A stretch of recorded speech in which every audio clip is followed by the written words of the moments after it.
শোনেন, আগামীকাল দুপুরে আমাকে বাড়ি যাইব, একলগে আমরা দুপুরে ভাত খাবো, বুঝলেন? আচ্ছা, এই অল্প বয়সে পাইকে গেছে বেশি, কিছু মনে রইল না তো। আপনি সবসময় টাকা গুনে লইবেন।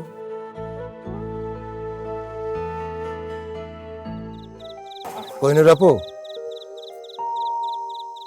প্রতি বছর এই দিনটিতে নিয়ম করে আমরা আপনার বাবার হাতে চটপটি খেতে আসতাম।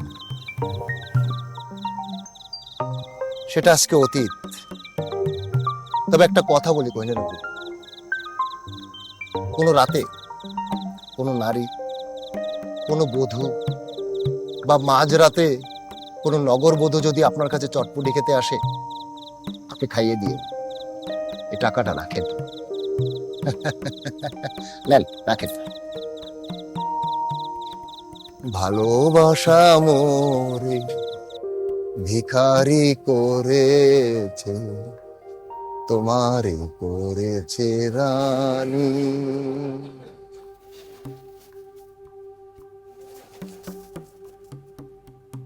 এই যে দোকানদার, আপনার শরম লজ্জা অনেক বেশি নাকি? কে রে? পুরো টাকাটাই তো লাভ। লাভ? আপনি যে চটপটি খাইলেন, 100 টাকা যে দিলেন, বাকি টাকা তো ফেরত নিলেন না। এই যে, তো কি টাকা পয়সা বেশি হয়ে গেছে? বাড়িতে টাকা পাঠান লাগে না? তো বাড়ি ঘর নাই। আমার বাপ গেছেন বর্ডারে চিনি আনতো, আর ফিরছে না। আমার 4 বছর পাগল আছে, আমার গেল বরগাদারে জায়গা জমি বুঝাই দেয়, আমি এলাকা ছাড়ছি। বাজারও কাম শিখছিলাম, কাম করতে করতে বরিশাল আইছি। তাই আপনার চটপটি সারটা আপন লাগে।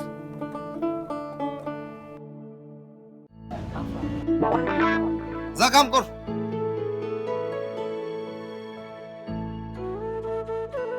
শোনেন, আগামীকাল দুপুরে আমাকে বাড়ি যাইব, একলগে আমরা দুপুরে ভাত খাবো, বুঝলেন? আচ্ছা,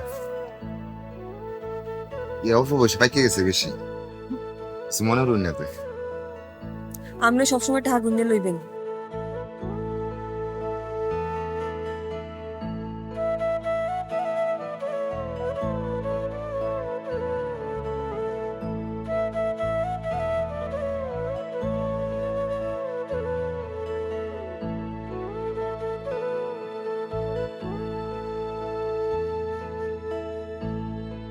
আপনি এত কিছু আনছেন কে?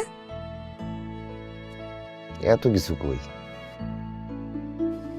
অল্পই তো, এটুকু না আনলে ভালো দেখে না। কইছে আপনারে? ওমা, এই মেহমানের লাগি একটু পানি শরবত লই যাও। আসসালামু আলাইকুম। ওয়ালাইকুম সালাম। না বাবা, একটু শরবত না।